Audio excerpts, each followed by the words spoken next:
tried a few times to record this now, so I'm getting a little bit exasperated. The first time I wasn't at home and got interrupted, and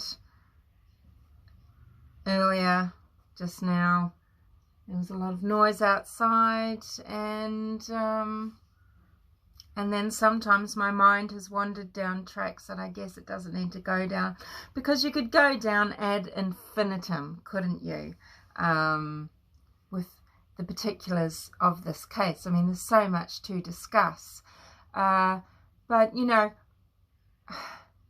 it's not rocket science, okay? It's not rocket science who killed JonBenet Ramsey, and I'm not here just to discuss it ad nauseum with you in regards to, oh, should we investigate and try and work it out? No, because if you don't know who done it, look, you know, I don't want to be too harsh, but you bloody well should. Okay, and it's not rocket science. So, if it weren't someone outside of the Ramsey household and family, who could it be? I guess it could have been Bill McReynolds. He'd be the closest suspect in my mind. And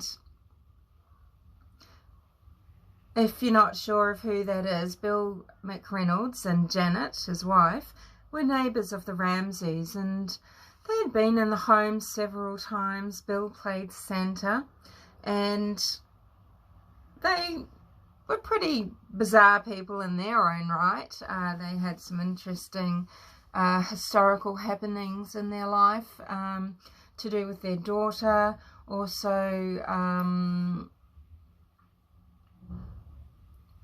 just in general knowing children who were molested and who were murdered. And Janet had written a very strange play decades earlier about a teenage girl who was molested and murdered in a basement. And Bill had worked before retirement as a professor of journalism, so maybe he had the imagination to write such a batshit ransom note. You know, and okay, if he's Santa Claus and if he's gone inside the home wearing his red Santa suit, maybe this could be the fibres.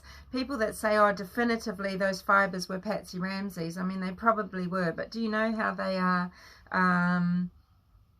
you know, looked at? I mean, it's just it's a visual thing under the microscope. Oh, well, they look the same. It's not, there's no sort of scientific test beyond that. Okay, so that's how they are identified. Fibres are identified by just being looked at. So look, you know, they could have come from a Santa suit or a red jumper, but you know, in my my idea is that JonBenet did fight. She fought the garrote, and I don't see how, you know, Bill McReynolds' hairs from his beard or something wouldn't have been found at the scene. I think the police did a very good job of collecting evidence and securing the scene. No, I don't. But I feel like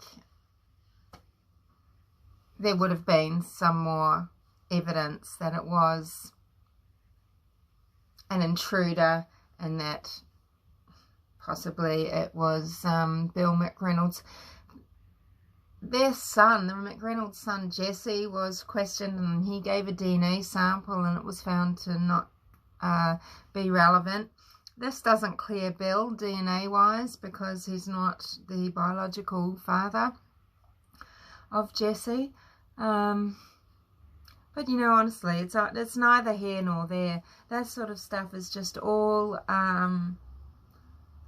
it's just bullshit and jelly beans, as are all the television specials, as is the special, the CBS special that found Burke Ramsey to be, you know, allegedly guilty, and, you know, he killed her with the flashlight after she stole some pineapple.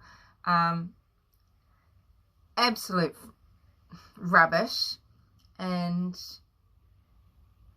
you know, they obviously, it was worth it to CBS, you know, for the ratings, for the watchings. I don't know. I mean, they would have known they're going to get sued. Was it worth hundreds of millions to them? I don't know. But who put them up to it in the first place? Does the network executive team come up with this, or were they approached? And who put it into the mind of the person that would approach them to do it? You know, to risk their reputations and their future careers. I mean, that so-called experts, I mean, it's just ludicrous. And, you know, when you see the drawing that they've made of JonBenèt's skull and the way that they've drawn that torch damage in there, when it is not what JonBenèt's skull looked like, disgusting. Absolutely disgusting. And millions of people around the world fell happily for that. And to this day, oh, it's bananas, isn't it? People will pop up everywhere saying, Burke, you know, JonBenet stole some pineapple out of his bowl, and, you know, he grabbed the torch and hit her over the head, and it was all covered up by the parents. Burke's strange. I mean, yes, Burke is strange, and that's not disputed. And yeah, yes, there was pineapple, and yes, he acted strangely about it. Well, he would, wouldn't he? But anywho,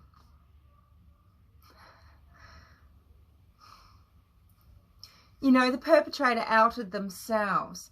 When Linda Arndt was giving her wild-eyed interview, Linda Arndt being the female police officer who was for a time left alone at the scene to badly manage the scene. You know, her superiors have a lot to answer for. They can try and backpedal all they want to say, well, I never told her to just let them go off and, you know, explore the home. I told her to go with them.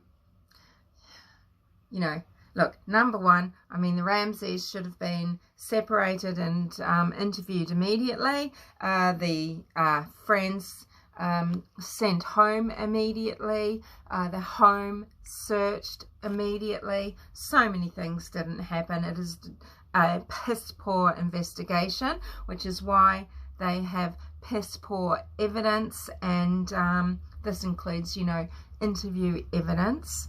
And this is why when the grand jury did want to indict, they weren't sure. They had to word it in such a way as to say, you know, one or t'other parent has, you know, colluded to protect one or t'other parent. You know, they wanted, they knew that there wasn't the evidence to convict a person, so they wanted to get them for what they could, which was neglect and being an accomplice to murder. And because they wanted some justice for little JonBenet Ramsey. Okay? So when Linda Arndt is giving her wild-eyed interview, and she is explaining how John brought up JonBenet, holding her around the waist from the basement area up into the home, laying her down in the hallway just outside of the lounge room. Linda Arndt then thought to move JonBenet after that into the lounge room and next to the Christmas tree. You know, and she's saying, you know, they locked eyes, and her instinct was to go for a gun. She wasn't sure if everyone would get out of the house alive. She's not stating there and then, oh, look, I was looking into the eyes of a killer and I called him so, or I knew it. You know, she's not saying this in the interview, right? You know, and you could extrapolate from the interview if you weren't sure of, you know, who the killer is. You know, she could have been saying, well, you know, basically the killer's in the house. It's one of the family members. Any shit could go down now because, you know, it's an all-out battle to protect someone, you know. But, you know, John Ramsey, in one of the many ways that he outs himself, I guess, John Ramsey, you know, the way that he talks about it later is, you know, basically he says, you know, and Linda Arndt accusing me of murder. Well, no, John, she wasn't, was she? But of course, you know, he's going to interpret that way, because it's the truth, and she was, but it's just not how it went down in the interview. You know, John Ramsey is a very slick person. He took his little APG company and he merged it with 2 other companies under the umbrella of Lockheed Martin and became CEO of Access Graphics, and took it from a turnover of 150 million to 1 billion within the space of 5 or 6 years. So, I mean, that is a really worthy, really amazing achievement. And for that, he got Entrepreneur of the Year awarded to him by Boulder Chamber of Commerce. And before that, you know, he and Patsy had spent 10 years, you know, of their marriage, from, you know, which included, you know, the birth of Burke Ramsey 7 years into their marriage, and 3 years later, JonBenet. You know, before this time of the merge, etc., they'd spent 10 years building up. You know, they didn't start off rich. They weren't born rich. They are self-made people. They are driven people who wanted. They were driven to succeed and to be accomplished, to have a lifestyle. They were, you know, they were ambitious, you know, and they loved their lifestyle.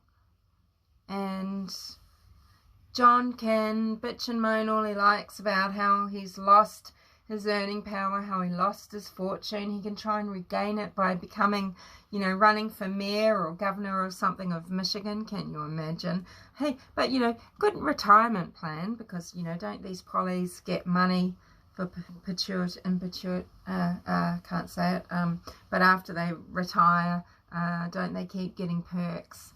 I don't know. I mean, he still owns 2 planes, doesn't he?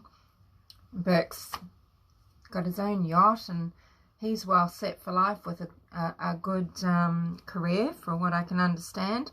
You know, but the CBS special, etc., etc., I mean, doesn't it just all seem like it's to blur the issue, to gain more money, to set Burke up for life? I don't know. John just needs to get through this one, doesn't he? But maybe he does care what happens to Burke after he dies. I don't know. I don't know. But, you know, John knows how to muddy waters, doesn't he? He knows how to cast aspersion. He knows how to paint shade. He knows how to do this onto his own wife, onto his own son even. He just knows that he just needs to keep the issue confused. And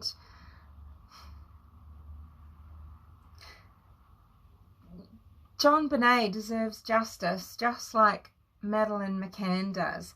And to be so disrespected over and over again by her own family. I mean, you know, Patsy Ramsey, when she was alive, she can say, oh, well, one doesn't really matter about little things such as bedwetting when one has gone through cancer, and, you know, it becomes very insignificant. I mean, this woman just could not apply herself to raising balanced children, could she? I mean, JonBenet was her puppet or her doll, do you think? And could she be bothered worrying about the mind balance of her children? Did she care that bedwetting might be humiliating or disconcerting or concerning for them? Did she care if it meant something else? Did she know that Jon Ramsey, you know, might have not been such a great father? And did she just care about her own station in life and then just care about Burke and seeing that little twerp through? I mean, Burke he enjoyed 10 good years with Patsy Ramsey, didn't he? Until he was 19.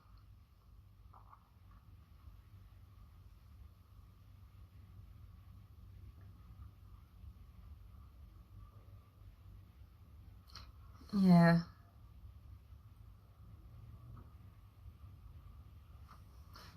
You know, Patsy was always going to just fight, wasn't she? She was going to fight it because she had Burke to consider. And really, though, maybe she just didn't want him painted as the son of a murderer. Maybe she could see what a bad mother she really was. I don't know.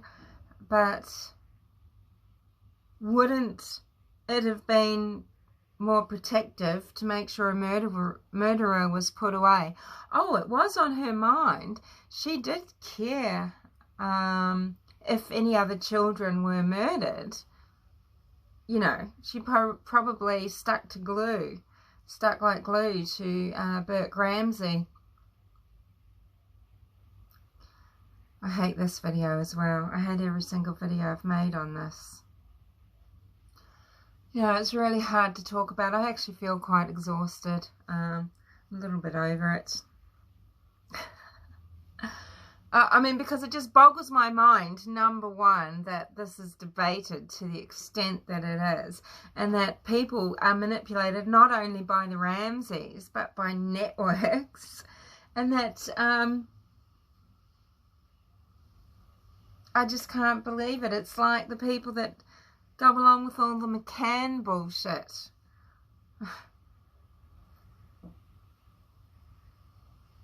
Seriously. I'll speak to you later.